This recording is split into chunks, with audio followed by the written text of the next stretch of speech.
This is the Change Physician, episode 149. Hey, folks, welcome back to another episode of the Change Physician Podcast. This is your host, Dr. Kevin Cuccaro, with my amazeballs co-host, Dr. Katie. Dr. Katie, how are you today? I'm good. You're good? I'm good. Good. Well, Excited for our episode. You're excited and ready for this episode today. You look so bright and cheery as always. Well, you know, a little sunroom time. A little sunroom time. All right. Well, this episode is really part 3 of sort of a little series that we've been doing, which is about the curse of knowledge. And this all kind of relates together. The curse of knowledge, which was episode 142. 143. I'm sorry, 143. It was really this understanding that as you learn more, you forget what you didn't know. And so we have a tendency to miscommunicate, which causes errors. Then that led into episode 147, which was Curse of Knowledge Part 2, Information Asymmetry. And that's the power dynamic that really comes behind this difference in understanding and knowledge. But today what I want to talk about, though, is more of the, because both of those have to dealt with like relationships and interactions when we're dealing with another person. In this one, in Curse of Knowledge Part 3, which is this particular episode, I want to talk about it from the perspective of an individual, and then also relate that as a perspective as kind of, again, that dynamic in relationships. And this was something I was thinking about last week. And one of the problems is you get to know and know more, your communication starts to change. As you know more, there's less uncertainty, there's less there's less ambiguity, right? And so the way that you then communicate to somebody is different as well, or I should say, your expectations and communication become different as well. If you're an expert talking to a neophyte, sometimes there's a frustration there because you're like, oh my God, this is a really simple concept. But in order to get that simple concept across, there's 55,000 different steps that need to take place sometimes. Right? This came up a lot when I was doing clinical pain training. So, hey, we want to talk about predictive processing when it relates to pain and how pain is constructed. And if you get that, there's a switch. The problem is you have to talk about, what does that mean to talk about pain as constructed? What does it mean to talk about predictive processing, how your mind constructs your reality? How does your mind actually think in sort of 3 different time perspectives? So each one of those becomes very, very difficult. And so there's this frustration there. The other part, though, and this is the point for this particular episode, is there's a aspect where the more and more that you learn and the more and more that you know, the more and more isolated that you tend to get. And I call that's the solitude of awareness, meaning you find that there's something that you learn so much, and you're gaining so much knowledge, and you're growing, and you want to kind of contribute it, but at the same time it becomes very, very difficult to talk to people. Do you sort of see where it, like we're both pain trained, right? We both have, and then we both did more beyond that, so we can talk pain. Yep. But if you have someone walk into your life and says, "Oh, I have back pain," how easy is that conversation for you? You know what goes through my mind is, where do I start? Where do you start? It's just so, like, I feel like the divide is like the ravine, or the divide gets bigger and bigger, and it's harder to cross.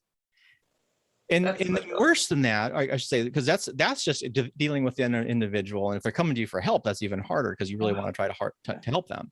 Right. But the other aspect is, well, what if you if you really enjoy and love the science of pain, and we're not talking about the monkey work, I'm talking about the true science, which has so much to rate with how your brain constructs reality. It is very difficult to find people to talk to about that. Yeah. To have the depth of conversation where you feel like you're in your tribe, rather than you're the outsider that sort of sits that is kind of viewed differently, that people don't quite understand. And while I'm using this specific about pain, you can do it into any sort of once you've accrued this knowledge and you've worked and you're learning how to learn, this can be seen in many different things. So in the entrepreneur space, well, when I was kind of starting my entrepreneurial journey, I started going out all these different entrepreneurial events, and you could almost see it depending on kind of what the level I'm going to be is really the price point of the event itself. How people interacted with you. If they didn't know who you were, people tended to be more reserved. Mhm. and they tended to not really talk about details as much. And Mhm. before I used to be a little bit, I'm like, well, why? And then I had two kind of insights into it. One has to do with this problem of you don't know how to ask the questions, right? Mhm. So the Mhm. question, so it becomes very difficult for you as the neophyte to have a conversation with the expert or somebody who's, say, an advanced marketer in a way that it's going to sound horrible, but it's not meant to be horrible, but meaningful, or I should say more interesting to them, where it's not an exhausting, where it's like me doing almost this didactic thing, right? Right. And the second part about it is you see if you have this kind of role, there's kind of a reservedness in how those conversations play because they don't know how you respond. Like they can't, if you start initiating a conversation and they don't know who you are, you have a tendency to stand back because it can be so exhausting. And I Mhm. found that very, very different in the price point. So if you're in a low cost event in an entrepreneurial space where there's lots and lots of beginners because the barrier of entry is very low, Mhm. the conversations when it actually came to the subject matter tended to be very superficial. Mhm. I went to some that were much, much greater price points. I don't even want to say how high they were because it was kind of ridiculous. Yeah. Been to And those. without it was once it's almost like you cross this threshold, and then the assumption is though you don't know anything. The assumption is that you actually know something. And so You see the value. and yeah, then there's much greater exchange. And Mhm. it was fascinating to me because I'm the same person in both events, but the differences in how people interact has changed significantly. Yeah. Well, the people were willing, they recognize the value in that event, and they're willing to put more money on the table, or they have the ability to, either way. But you're willing to put forth that. So there's an assumption that the people around you see the value and are spending that money. So you must have more to bring to the table. I don't know. I think there's an assumption there. Well, and that's the point I'm getting to is it is because of this solitude that develops. Because of that barrier to entry, the assumption now changes where everybody who is now in that room has at least some degree of understanding. And so the communication changes. Yeah. But there's something you didn't say that I think is relevant, and it even applies to that conversation you said, for example, like talking to someone about the science of pain or something like that, and they just have no clue about all these facets of it. It's not just the knowledge, it's maybe the passion for it, the interest in it. Because people that, are probably at these events on this other example you gave, there's some level of passion and interest in it. You can know something, not really have the passion for it, but there's such it when you blend those two things together, it creates the synergy of like a much more enjoyable, fun experience with people that all are coming in maybe with a similar interest. I don't know if that So makes sense. passion can make up for a lot when it comes to Yes. ignorance in that dialogue. Yeah. But I wanted to just think is as we learn more, there's a tendency that we can start to get isolated. And I think that's and just being kind of aware of that. Yeah. You think about it as if you are a physician, we have knowledge that other people don't have. Mhm. And so it becomes very difficult to talk to medicine unless it's somebody else, right? You can do it, but it's exhausting. It's flat out exhausting because you have to explain everything. But when you get two doctors into a room and we start talking medicine, even if we're two different specialties, it's It's generally not really effortless. because we understand the underlying language that's involved.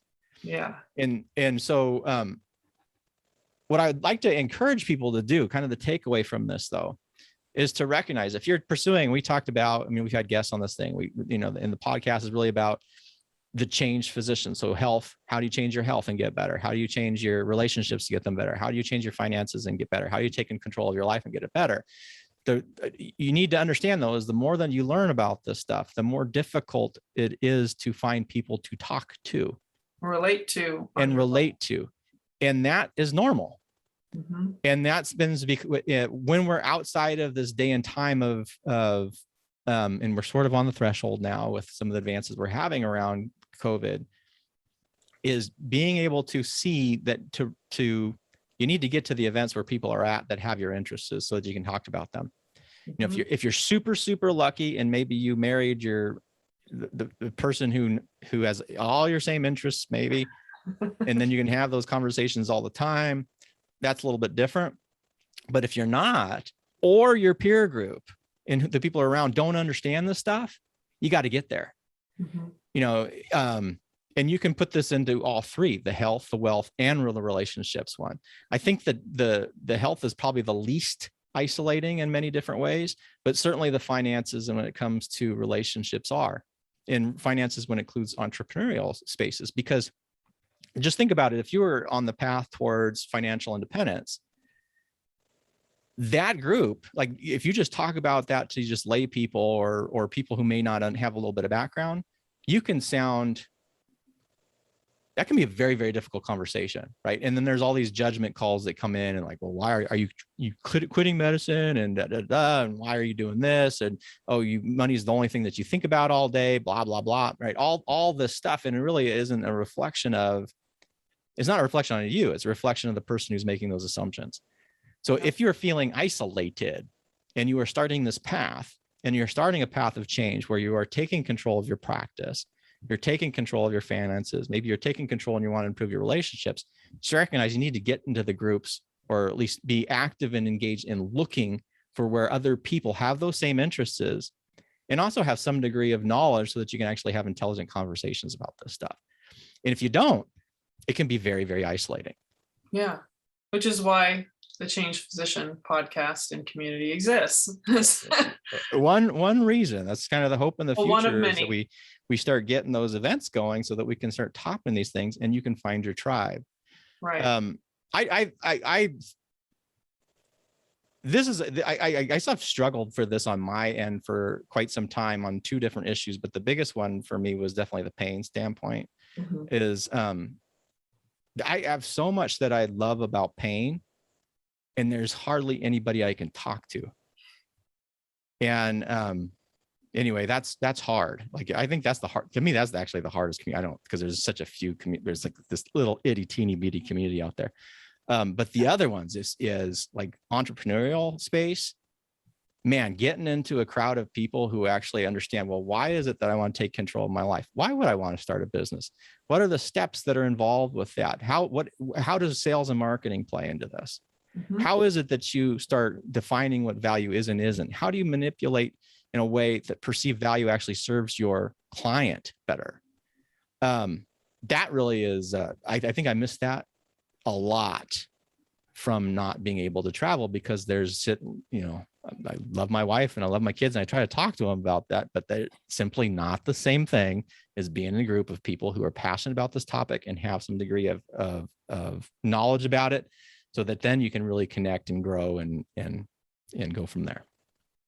No, I think that's huge, because same thing with me. I mean, it's just, actually you brought up the pain thing, and it's funny because I just had a conversation this past week about just, I won't go into it, but it's like, there's so many people that want help with it, but the moment you try to redirect, maybe them reconsider their preconceived notions about what pain is, there's a silence that suddenly it kind of happens on their end, and like, what are you talking about? Like, it's like I'm from another planet, and it's just sometimes you just stall out and don't say anything, because like you open this Pandora's box and you just, it's just so hard to, you're not going to be able in one conversation get them to understand, I mean, look at the years and the different like turns we've taken in our lives to get to this realization of things. And it is very isolating feeling when you can't speak what we feel is the truth. People don't want to hear the truth. Sometimes it doesn't resonate with their current beliefs. Yeah, I think everything about what we enjoyed before pandemic was spending time around those people that are passionate, not just about pain, but like you said, the business side of things. There was so much enthusiasm and so much like, just so much opportunity for personal growth and just learning about more things and taking it to another deeper level. That just brings out some excitement that I do miss that. So it's funny that the title of this comes down to like an isolation kind of feeling in the solitude portion, especially after a pandemic. So on multiple levels. But any other last tidbits you want to add before I take us out? No, I think that's enough for now. Okay. Yeah, well, just to remind you, this is part 3 of the Curse of Knowledge, and this being the Solitude of Awareness. So the first and the second part, again, just to be clarify, the first part was in episode 143, the second part was 147, and these all tie together, kind of run together, and definitely apply to this Curse of Knowledge. So check those out. Thank you for watching this episode. We look forward to seeing you in following episodes. If you don't know what the Change Physician is all about, and you just run into this episode, you can go to thechangephysician.com, learn about us individually and what our hopes are for all of you. And you can join the community, whether you're a physician or a physician ally. We'd love to see you there. Of course, our video portion is on YouTube. All the audio versions are on all the typical podcast venues, and we'd love to see you there as well. Feel free to subscribe, rate, review, comment. We'd love to engage with you, and we look forward to seeing you next time. Take care. Stay well, folks.